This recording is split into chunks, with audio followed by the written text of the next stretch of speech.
Hello guys, magandang araw sa inyo. Ngayong araw ay Sunday, rest day ulit namin. Ang oras ngayon ay 5:30. Nagkayaan kami mag-fishing para may maulam kami mamayang tanghali. Ito isda, ito na nga, isda na nga yan. Ay, pating. May pating oh. Grabe, naku. Itikan mo na. Ayun oh. Pating yun oh. Putik na yung mga nanginginaing pating. Sana, nawawala na yung pating guys. Ayun, ayun.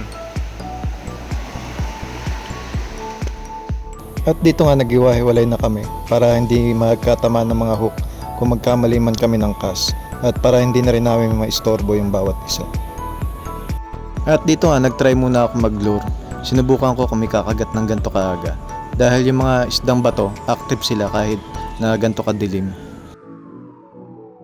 Dito nga inabutan na ako ng liwanag. Nakita ko na yung mga kasama ko kung saan nakapwesto. Mamaya titignan natin kung ano yung mga huli nilang isda. At dito nga nagpatuloy pa rin ako mag-cast. Sinubukan ko na lahat ng technique. Fast retrieve, slow retrieve pero wala pa rin talagang huli. Guys, good morning.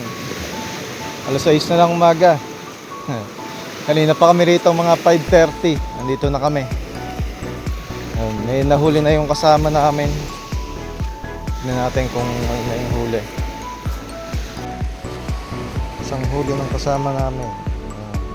Malaki rin guys. Higit isang dangkal. Nakadalawa na pala eh no. Ito lapu-lapu. Kapalad. Wala pa. Dito ako sa malalim. Malalim daw dito eh. Makahuli sana tayo. Ganda rito ng rock formation guys. Maganda.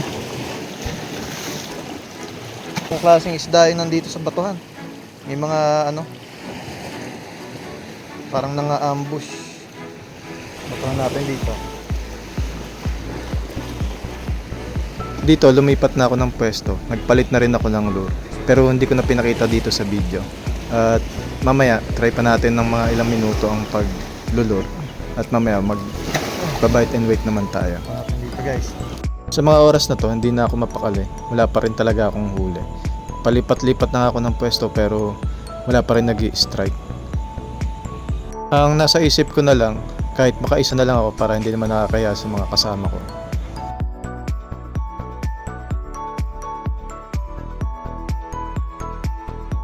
Dito medyo malalim-lalim. Sana may kumagat, huwag lang habol ng habol. Dito nagbabite and wait na ako. May kumagat sa line ko. Tignan natin kung mailalan natin dahil nararamdaman ko parang sumiksik pa siya sa batuhan.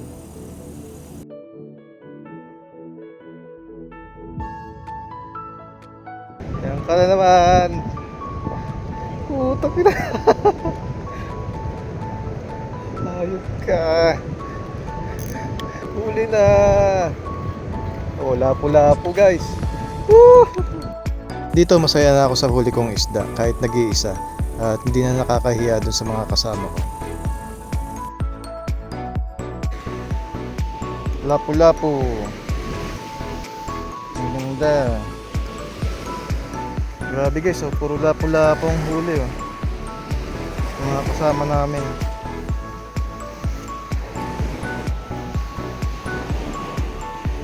Grabe, ang laki. Good size na rin guys. Tataba. Dito nga tinignan ko ulit yung huli ng kasama ko. Tinansya ko kung ilang kilo ito. Siguro mga halos kalahating kilo rin. Gantong snapper ay active to sa mga batuhan. Nakahuli. Laki. Tapos puro lapu-lapu na. 1, 2, 3, 4, 5, 6, 7, 8. Punta natin yung tatlo rito. Grabe. Lapu-lapu, ayan oh. Tapos tatlo dito sa labas. Tapos 7 pa sa loob.